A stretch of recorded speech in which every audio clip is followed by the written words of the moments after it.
Hey, my loves. I hope you're all doing well. And for those of you who are new, I'm Raveena Singh.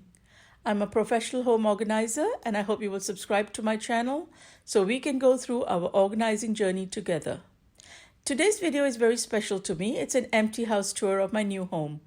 I've been really busy with the renovations and getting started on the move, and I am so excited to share the progress with you.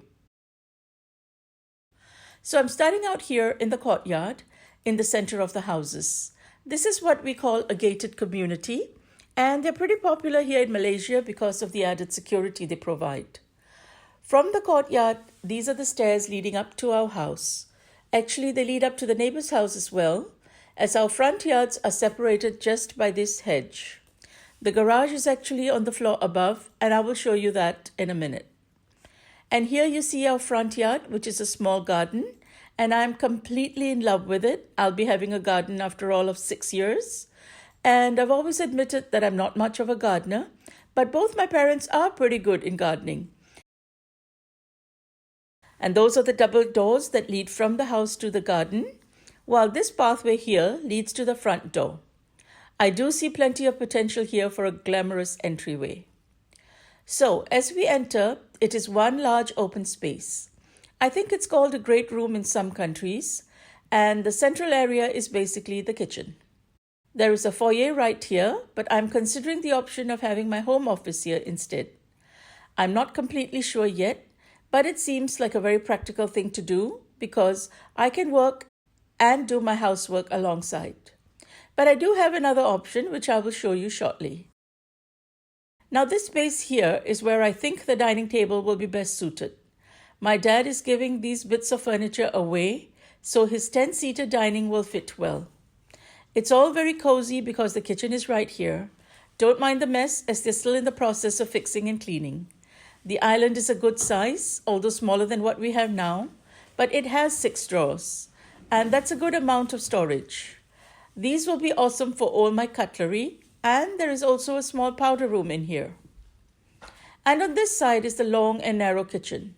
This cabinet is meant for appliances, so they can be left plugged in, but I will need to get the handyman to fix the door as it is still not smooth. When this kitchen was done about 6 years ago, only a small sink was placed here.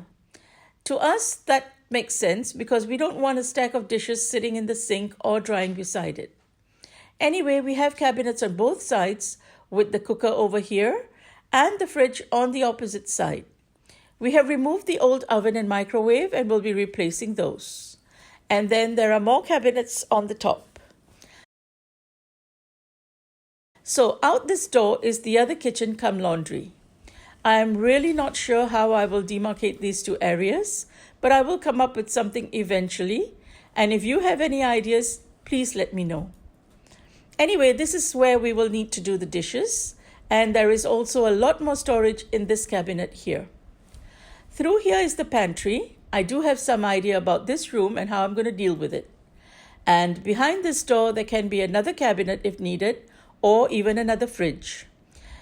Well, we'll see how that goes and what we need. As you can tell, the kitchens are a little bit dated in design, but I'm keen to do it up and change up the hardware and give it a bit of a facelift. And now for the highlight of this house, which I honestly am still not completely over. It's got an indoor elevator. This is the main reason we are moving here. For those of you who don't know, we are moving in together with my parents, and the lift is primarily for their use. Had we moved into any other home, Mum would have found herself confined to the ground floor, but now she'll be comfortable to move around. Now we're in the lift and heading to the second floor. We can't actually take the stairs at this point because they've just been varnished and they're still drying. This lift is quite slow, so I probably need to get the service company to rev it up a bit. On the second floor, to the left is one of the 2 master bedrooms. This will be mine and my husband's room. As you can see, the view here is great.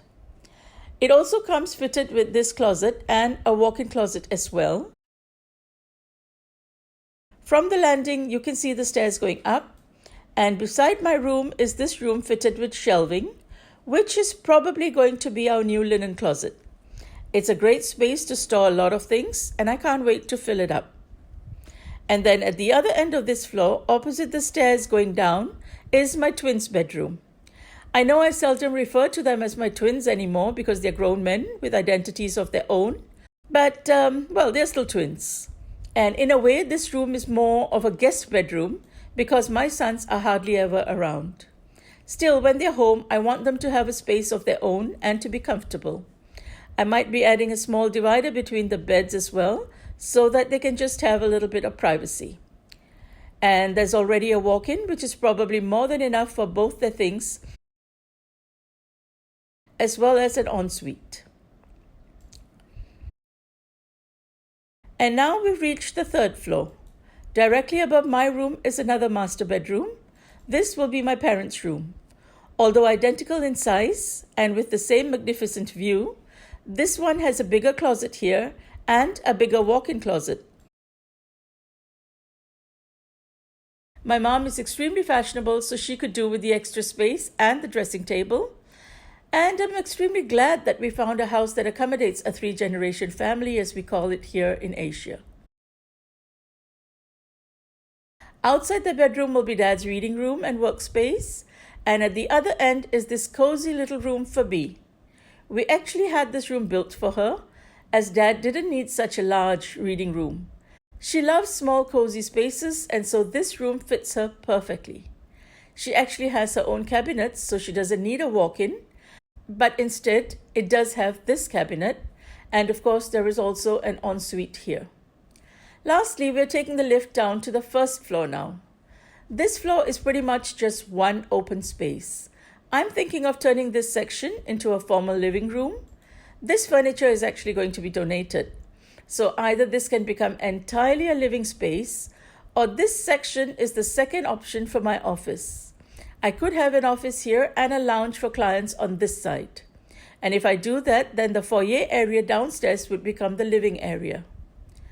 The reason I left this floor to the end is actually because it's also the exit to the garage area. This leads from here to the garage and to the road.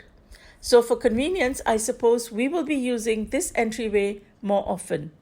It leads to a 2-car garage, and since our house is in the corner, there won't be any cars driving by, and we have a beautiful view of the house.